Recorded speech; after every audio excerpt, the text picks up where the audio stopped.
Sean Salisbury here for Open Sports. Let's get a last-minute look at the NFL today before we kick into the games. Let's start with Buffalo and the Jets. How will the Jets respond after an emotional win coming from behind last week? Brett Favre getting booed at home. Now he goes on the road to Buffalo. He's going to get booed there too, but he was cheered in the end because he came back, and it's typical Brett Favre. But if he turns it over like that against Buffalo, the New York Jets will not win this football game. I like Buffalo to respond. They're coming off a loss. They're going to be emotionally high, and this is two teams that are vying for playoffs in the AFC and in the AFC East trying to win a division. So should be an exciting, fun game. Dallas at the Giants. If the Cowboys think they can line up and go 5 times 75 yards grinding it out against the Giants, they got no shot. Believe me, and they better do more than just play this dink and dunk football, running it, throwing it, whatever. They need some special things to happen on defense because Brandon Jacobs is going to run it. They better bow their neck and be physical, and they better do something special on offense, have a couple big plays and a couple chunk plays or explosives, we call them, to get this thing done. They cannot line up. They're not as good as the Giants. The Giants are one of the most complete teams in all of football. I like the Giants in this football game. Tennessee Titans and Green Bay Packers. How in the world are the Packers going to win this game going against a vicious football team if they don't run it? Keep an eye. You don't need to know anything else about this game other than if the Packers don't run it and they're one-dimensional, the Tennessee Titans will chew them up and spit them out and send them back to Green Bay with a loss and another win towards undefeated at the midpoint for the Tennessee Titans. That's pretty impressive. I like Tennessee in the football game. They're a more well-rounded football team. Now you look out, congratulations to Dante Culpepper in Detroit getting a 2-year contract, and that speaks volumes, or should we say sad commentary for the young quarterbacks there if, in fact, Culpepper is going to go in there and play right away. I know Kitten is hurt, and maybe they're going to say Dante is going to be the second or third guy, but you know what? They need a spark, and I'm a Culpepper fan.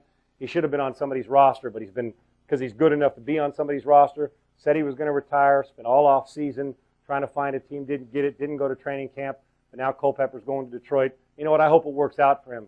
Detroit's a pathetic football team this year. Maybe Dante gives them a bright light and can rejuvenate his career because I think it was too premature for him to retire. Chicago Bears, who's going to step up in the North? Can the Chicago Bears continue to get better? I love the aggressiveness on offense. Kyle Orton's the most improved player in football, continues to improve. They made the right decision to play him at quarterback, and they have opened it up more instead of be that rely on the defense because you can still score on the Bears' defense. And is Arizona the real deal in the West, and are they going to run away with the West? And and can they continue to score and play better defense? And there's so many fun things going on in the NFL. Are the Indianapolis Colts going to rise up and do their thing? And Baltimore Ravens, you better be serious now when you go play and deal with the Cleveland Browns because the Cleveland Browns are getting better all the time, and they're starting to believe it. And for a team like Jacksonville going to Cincinnati who plays down to the competition has been a major disappointment, the Cleveland Browns seem to play up to good competition and play their best against teams they're either not supposed to beat or shouldn't be in the game with.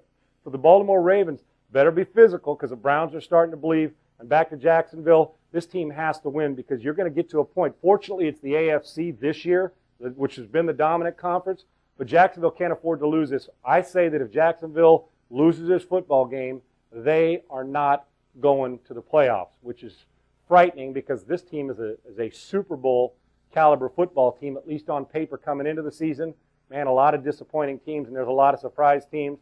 Should be a great NFL Sunday. Enjoy it. Remember, opensports.com. Go on there and check out the videos and check out my blog every single day, and we got a lot of good people contributing to opensports.com. Go on there and check it out. I think you'll like it. We'll see you all through the week. I'm Sean Salisbury. So you think you can tackle a pro? There's only one way to find out. Click on fantasy at opensports.com.